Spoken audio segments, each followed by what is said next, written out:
Nah, di sini saya akan menjelaskan secara ringkas tentang pengertian analitik dan tracking. Dan harus teman-teman pahami juga pentingnya menggunakan tools ini. Karena setiap bisnis apapun memerlukan data. Tanpa data, bisnis tidak akan berkembang. Di mana dalam menjalankan sebuah bisnis online, sangat-sangat perlu sekali yang namanya data pengunjung.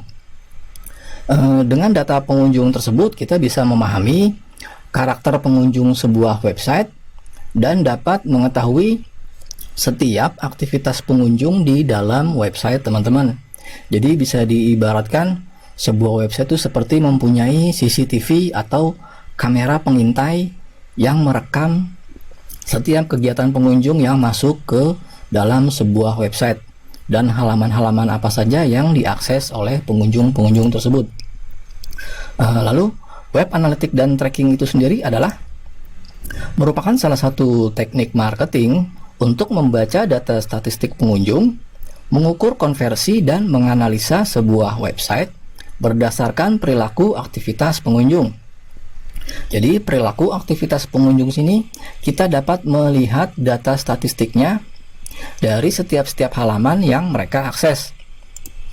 Lalu analitik dan tracking tools yang akan digunakan di sini adalah yang pertama yaitu Google Tag Manager dan Google Analytics.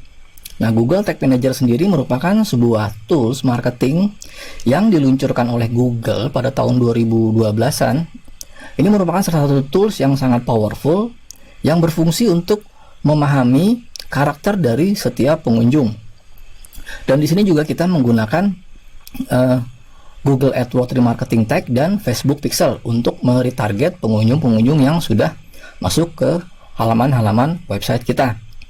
Dan adapun tujuan dari analitik dan tracking itu sendiri ada beberapa poin penting di sini.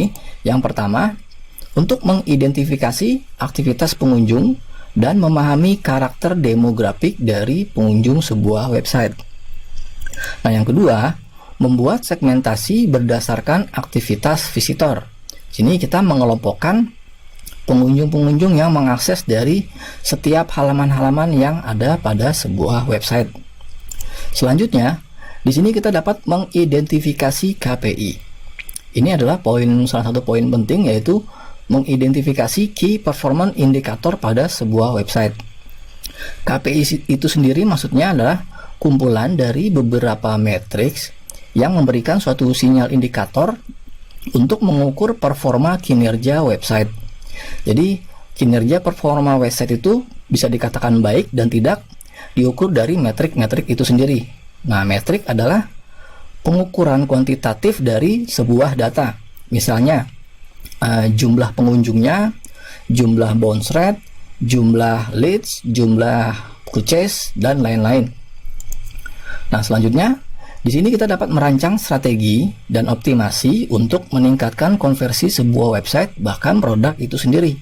Karena dengan menggunakan tools ini kita dapat memiliki insight data berdasarkan aktivitas pengunjung yang mengakses halaman-halaman yang memiliki interaksi tertinggi. Dan kita juga dapat melihat produk-produk apa saja yang paling banyak dilihat oleh pengunjung tersebut.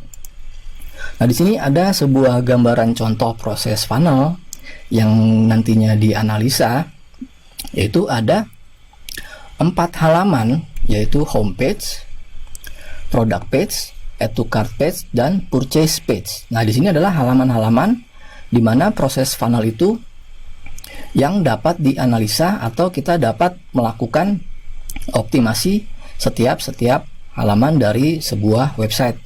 Nah, sebagai ilustrasi, ada 1000 pengunjung yang datang melalui landing page dan terjadi konversi 50% yang masuk ke dalam product page. Nah, di sini kita bisa lihat yang masuk ke dalam product page ada 500, dan berarti kita kehilangan 500 pengunjung yang lainnya. Nah, di sini kita akan mengoptimasi halaman landing page tersebut untuk meningkatkan konversi dari 50% menjadi 60%, 70%, dan selanjutnya. Nah, di sini yang bisa kita optimasi adalah layoutnya, mungkin headline-nya, dan kita bisa men-split test sebuah banner yang ada pada landing page tersebut. Jadi di sini kita mengoptimasi setiap halaman yang ada pada proses funnel ini.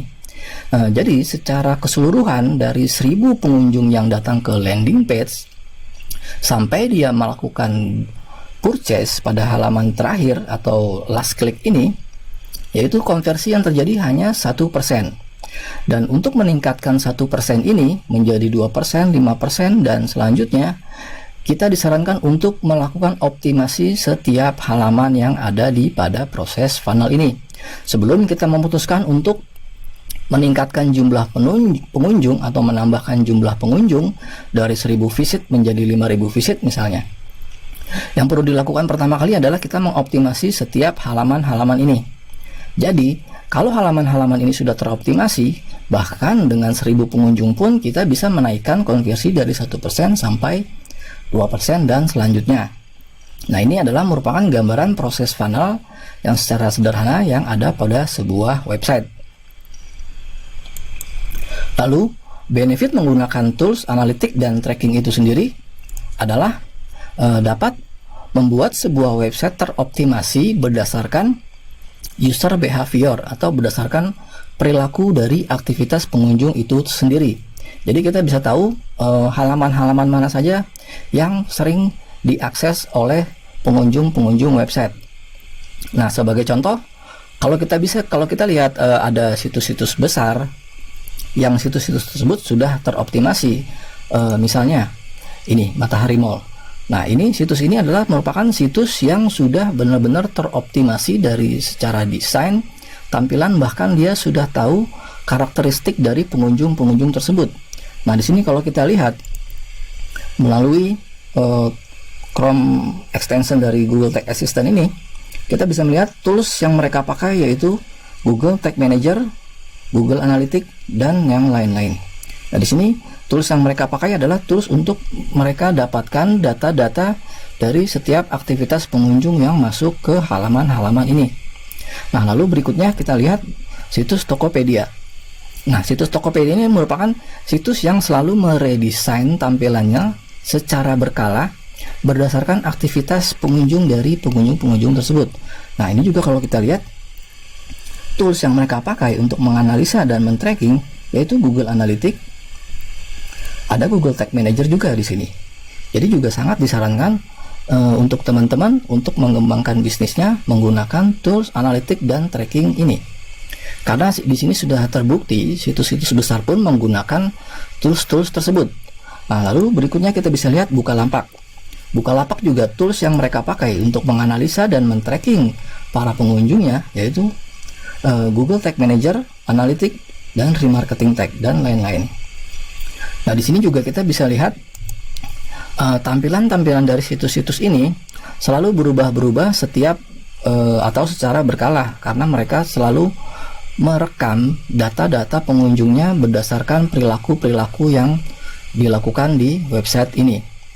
Jadi untuk pengenalan dan penjelasan secara singkat tentang analitik dan tracking yang perlu diinstal di website teman-teman seperti ini dulu. Sampai ketemu pada video berikutnya. Sekian dan terima kasih.